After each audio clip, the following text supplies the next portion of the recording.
The Central Bank of Nigeria and partner agencies are set to hold the second International Financial Inclusion Conference in Lagos, Nigeria's commercial capital and the economic hub of West Africa, in October.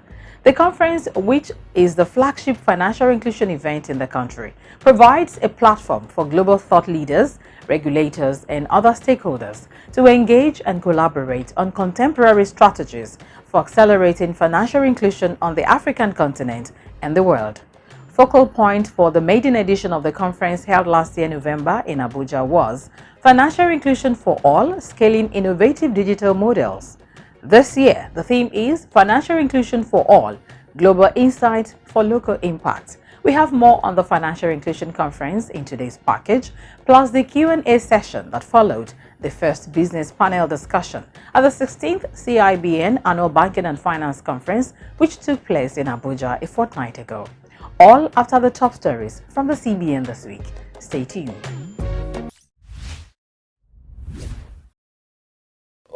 I see. Just hold on in that case. Let me call out my PIN. It is 41... Uncle, please stop. Stop what? You're giving someone else your personal identification number PIN? Not someone else. It's from my bank. Please hang up, Uncle. That's a fraudster. That's not true. But they call out my full name. I am sure this is from my bank. Uncle, no bank is ever going to call you to ask for your personal identification number PIN, your mobile banking password, or your card verification code, CVC. But it sounded so genuine. Yes, hackers and fraudsters always sound genuine. But please, Uncle, don't fall for their bait. Don't respond to any phony emails, text message, SMS, and don't click on any link you're not sure of. Even if they call your date of birth or your BVN, don't give them your security details. If you suspect any issue with your account, please go to your bank. Oh, I see. This message is from the Central Bank of Nigeria. Welcome back. In the news this week, the Central Bank of Nigeria's Monetary Policy Committee, MPC, has shelved its September meeting earlier scheduled to hold on Monday 25th and Tuesday 26th of September at the bank's headquarters, Abuja. Director of CBN Corporate Communications Department, Dr. Isa Abdulmumin, who announced the postponement in a press release yesterday, said a new date will be communicated in due course. The committee did not state a reason for deferring the 293rd bi-monthly monetary policy meeting, but said it regretted any inconvenience the change might cause stakeholders and the general public. The MPC meeting was last shifted more than 3 years ago in January of the year 2020 by 3 days.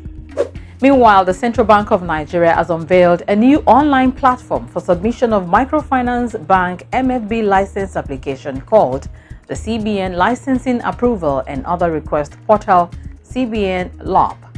CBN spokesman Dr. Isa Abdulmumin, in a statement issued on Wednesday, announced that the new online platform will eventually replace the current manual process in which applicants for MFB licenses physically submit their applications to the CBN. Dr. Abdulmumin said by digitizing the application process, the bank aims to improve accessibility, reduce paperwork, and expedite license approvals, benefiting both the applicants and the economy.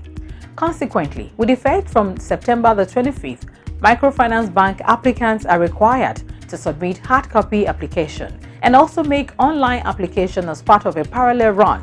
The cover letter submitting the hard copy application must note a valid application reference from the online submission in order to be accepted. The parallel run ends on December the 31st, after which manual submission of hard copy MFB license applications will no longer be required and accepted. However, the Apex Bank shall continue to accept manual applications for all other license types until further notice. For help and detailed guidance on MFB license application, log on to www.larp.cbn.gov.ng, where you can also download a user guide or contact the dedicated help desk via email using cbnlarp-helpdesk@cbn.gov.ng for further information. The countdown has begun as the Central Bank of Nigeria and partner agencies within the National Financial Inclusion Governance Committee get ready to host the second International Financial Inclusion Conference IFIC 2023 at the Landmark Event Center, Lagos, on the 5th and 6th of October.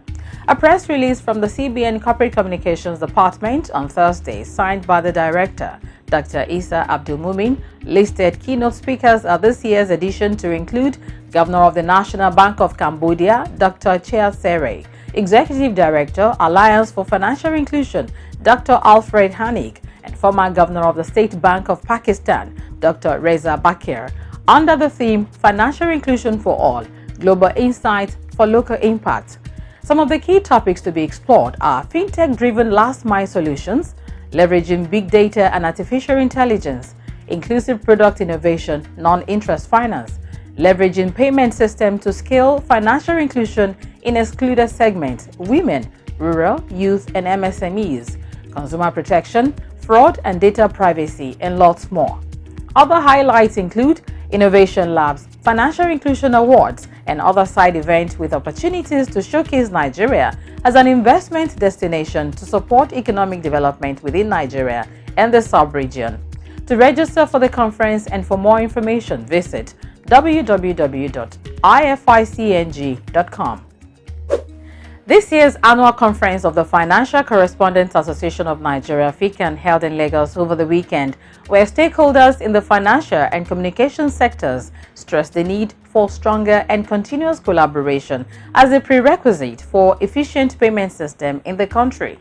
Speaking on the topic, Unlocking the Future of Payment, Head of Digital Banking, United Bank for Africa, Mr. Olukayode Olubiyi, said partnership between banks and fintechs may be required in the use of machine learning technology systems, artificial intelligence, to proactively prevent potential breaches and data loss. When you look at the digital infrastructure, the things we should pay attention to in the immediate are the platforms. That's the systems on which the digital systems run.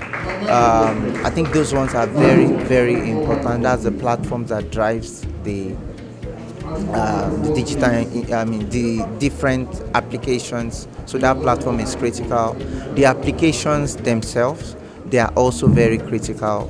When we look at the different things we're doing, is those applications actually that makes those services to run, how they communicate to each other.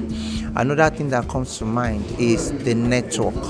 How are these exchanges delivered from one part to another part, from one side to another side? That is critical. And I think for me, the fourth thing is trust. Managing Director of the Nigerian Interbank Settlement System (NIBS), Mr. Premier Oiwo, who was represented at the event by Divisional Head, Enterprise Support, Mr. Bola Enigbokon, said collaboration among key players is mandatory, assuring that NIBS is committed to ensuring seamless transactions, customer protection, and consistent improvement in technologies driving e-payment systems. Fintech is focused on providing fintech business. Banking is focused on providing banking. How do they do this? Now, the fintechs have innovated around payments are on the channels that the customers transact, right? The banking will focus on keeping the accounts, keeping the balances, and ensuring that they help the fintechs by providing infrastructure, which you call banking as a service, to enable the fintechs thrive. So I think in Nigeria, we should encourage more of that collaboration and remove the competition. If we recognize that as banks, we need to enable the fintechs with probably infrastructure, cloud, and the other stuff, while the fintechs can also now focus on payment innovation and coming together in that ecosystem to see, with the customer in mind, focusing on the customer to ensure that at the end of the day, there's a customer out there we want to serve, right? And we need to work together, put resources together, and deliver our experience. And I think that would be very useful for us really in Nigeria. The Nigerian Communications Commission (NCC) Vice Chairman, Professor Omar Dambata, who was represented at the FICAN conference by Deputy Director, Engineer Anthony Ikemefuna, noted that strengthening digital infrastructure for efficient and innovative payment systems is a long-term endeavor, calling on telecom operators to support financial inclusion initiatives by banks and fintechs to reach the unbanked and the underserved population. the Nigerian Communication Commission, we are doing everything we can to ensure that fiber is being rolled out in the 774 local government areas in Nigeria. So for us, digital inclusion is not just only about you guys in Lagos or we in Abuja being able to do our thing. It has to go around. The people in the villages, they need to be, the farmers themselves, they even need it probably more than us. They will have a consumer affairs bureau. And the essence of the consumer affairs bureau is to address the issues of customers. Trust has to be, there has to be trust, and trust has to be restored all the time to ensure that customers are able to deal, knowing fully well that the regulator and all the necessary stakeholders got their back, because issues will always arise. And the question is, how do we handle those issues when they arise? Chairman FICAN, Mr. Chima Nwokoji, remarked that the cash shortage challenges witnessed in Nigeria's payment system earlier this year provided an opportunity for the banking system to be proactive and inventive, adding that banks and fintechs should focus on more up-to-date digital payment infrastructure for safe and seamless transactions.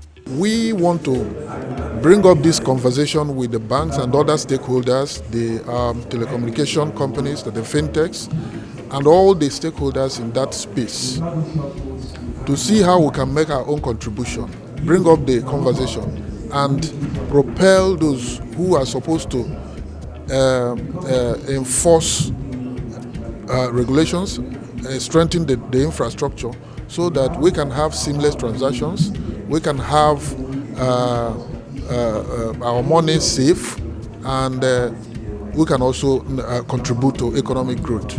The conference also featured a panel discussion of industry experts to further deepen the conversation that considered the solutions to challenges of electronic payments in the country and the role of stakeholders.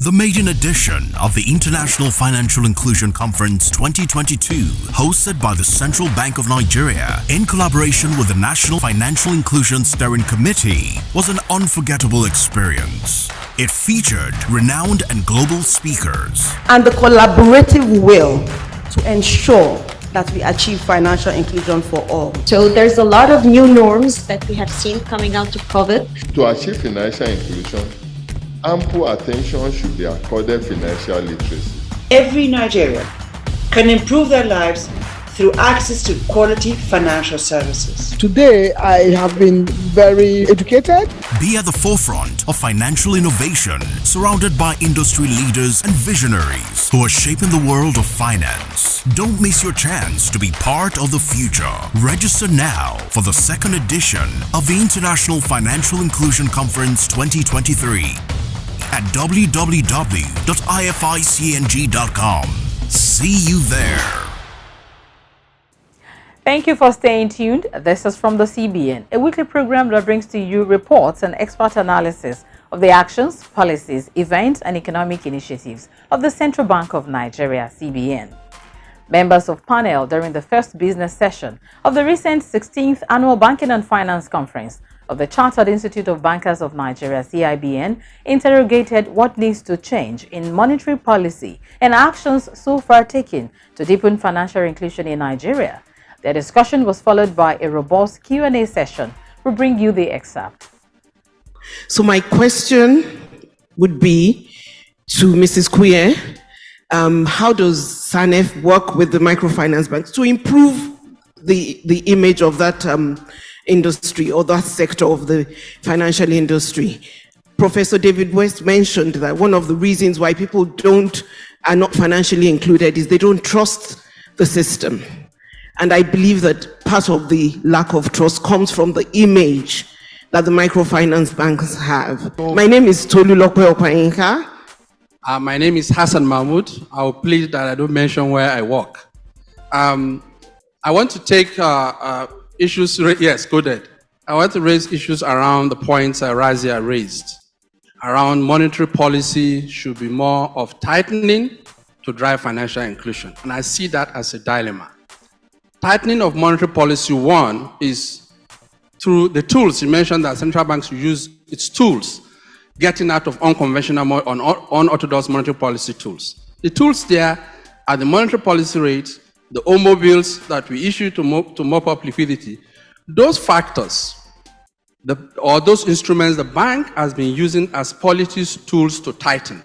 We've tightened so much that we are begging banks, and I'm sure some bank MDs are here, we are begging them to raise rates because the market is not even picking the raise in the rates. We speak to banks directly, please hike your lending rate. So we're tightening, we're also tightening to mop up or to reduce the pent-up demand that we are saying. So tightening to drive down, aggregate demand, tightening to increase lending rate, tightening to increase credit growth. How do you get financial inclusion from there? My name is Abolarinwa Williams Olajuwon.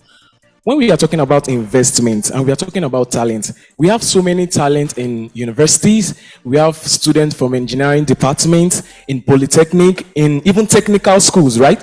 That they build, they invent things, they go into technology, they use their little income as a project while in school. So my question is, why don't we give credit to startups? My name is Dr. Ucholowo, past president of the institute. My question is to Professor Ike. It's a very clear fundamental that banks are structured to arbitrage from maturities. That is the business of banking. The issue of Silicon Valley, don't you think is poor risk governance 101 if you look at what happened in Silicon Valley? I am Okutubolu Adara. On the topic, the financial inclusion and microfinance, we the Gen Z wants to know what are the long-term impacts and sustainability of microfinance intervention in promoting financial inclusion. Okay, so now let me come to Mrs. Kuye. The question that was posed to you: how does SANEP work with MMBs? Well, we do work with them. I mean, not a lot. We could do better, but we work with the microfinance banks, and it's quite important, like Tolu said, that for us to reach more people, for us to reach the unbanked, we should make use of, we should collaborate with microfinance banks, and microfinance banks also need to step out there to be known. But we work with like 5 or so of them. Thank you so very much. Let me now come to Mrs. Akibami. Second question was directed at you. Investment, who does that? Yes, thank you, Tolu, for your question. I'm actually talking to both public and private sector, but more private sector investment. If you listen to the country director for World Bank, what did he say? He said that most developed countries is the private sector that drives that growth and development of that economy. So whilst, yes, we are calling on the public sector to invest, but more so we need that private sector participation to drive that investment, because the private sector has the funds. And when the private sector is also involved, there is efficiency, which is what we need. The private sector to ensure that the objective of whatever it is of that project is achieved, to ensure that there is competition. These are the things that we're looking for. So public and private sector investment is required, but more so private sector. And also in terms of, we talk about the foreign investment, foreign direct investment, foreign portfolio investment. We need both. But foreign FPIs are what we call hot money. They're in today, out tomorrow at the slightest hint of a shock. So we need to also invest in the FDIs. And that's where also the private sector comes in. What are we doing to boost local content? What are we doing to create an enabling environment? I know there were talks also about value creation. That productivity is very, very important. Investing in sectors, in projects, in activities that will create value and unlock it, and then you grow your GDP, basically. The third issue referred to tightening of monetary policy. And I also saw there the point made that the MPR is supposed to be a signal rate. And so when the CBN raises it, the expectation is that banks will follow suit and make credit more expensive. And then, of course, the corollary, if the MPR is reduced, ideally lending rate by banks should also be reduced. But from what you said, that there is no indication that that is happening. And so therefore you are embarking on moral suasion. Now, I didn't pick out a question there. That's why I'm not referring to any panelists, but it's a real challenge we must also discuss at this conference. And that is the kind of, trade-off that exists between macroeconomic policies, and then, of course, the tools that central bank has available. Tightening, of course, makes credit more expensive, all right? But in an environment where the economy is not growing fast enough, it's growing, no doubt, but it's not growing fast enough and not growing inclusively. So that raises a lot of issues we need to really deal with and bring them home to the realities of our situation. The next one I actually had in mind, Dr. Aino, because I'm aware of some good work you are doing relating to developing talents in some of our universities. So that's why you came to my mind when a young banker raised that issue of talent, technology, financial inclusion, and investment. I'm talking about talents in our schools, and then generally banks avoid startups. And I think that's a universal phenomenon. It's not peculiar to Nigeria. Startups are highly risky. So, and as mentioned earlier, if you listen carefully to the speech by the chairman of the body of Bank MDs, he made reference to the risk and the need to de-risk that environment, which of course comes mostly from the general macroeconomic policy and direction of government's activities. Signal was made to me by time. So the last intervention is what I will take from Professor Ife, whom Dr. Lowu directed a question to, that banks generally manage maturities. So the issue making reference to Silicon Valley Bank that collapsed as a result of the mismatch in his books is really about poor risk governance, okay, which of course also means, and I come back to what Mrs. Kuye said earlier, I think you were the one that made the reference to copying, which I put this way, if we copy at all, it's not to copy and paste, but we should copy and paste well. So and that's my own perspective, okay? If we copy, then we copy and paste well. So I don't know whether Professor has anything to say, and then we can wrap up this session. Yes, certainly.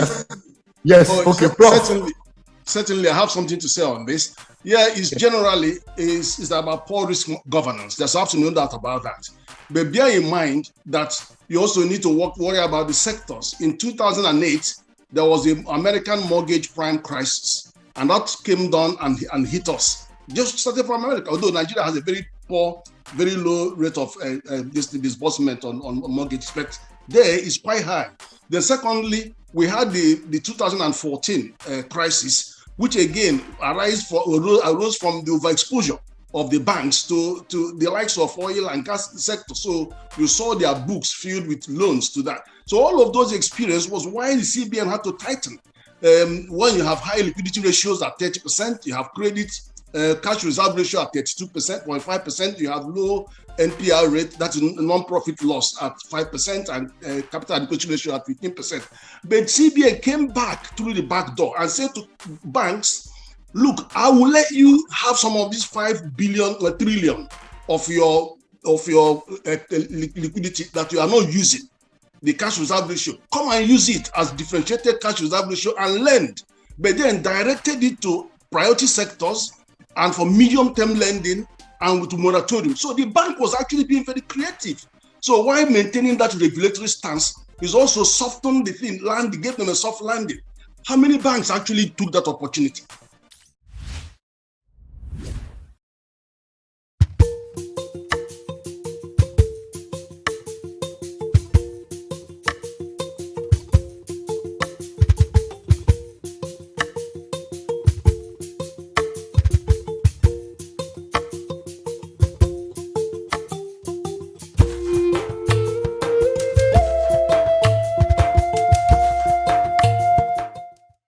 We have come to the end of the package from the CBN this week. Be careful not to fall for any fraudulent recruitment portal or loan scheme advertisement purportedly from the Central Bank of Nigeria. Get your information from trusted sources always. Report unresolved banking issues to the CBN Consumer Protection Department using the email cpd@cbn.gov.ng. Attach relevant documents. Call the CBN Contact Center on the phone line +234 700 2255 226. Local call rates may apply. Write to us through the email address from the CBN@gmail.com. Follow us on Facebook, YouTube, Instagram, and Twitter for updates and to watch uploaded episodes of the program. We invite you to join us again next time. I am Oliye Misi Dada. Stay safe and bye for now.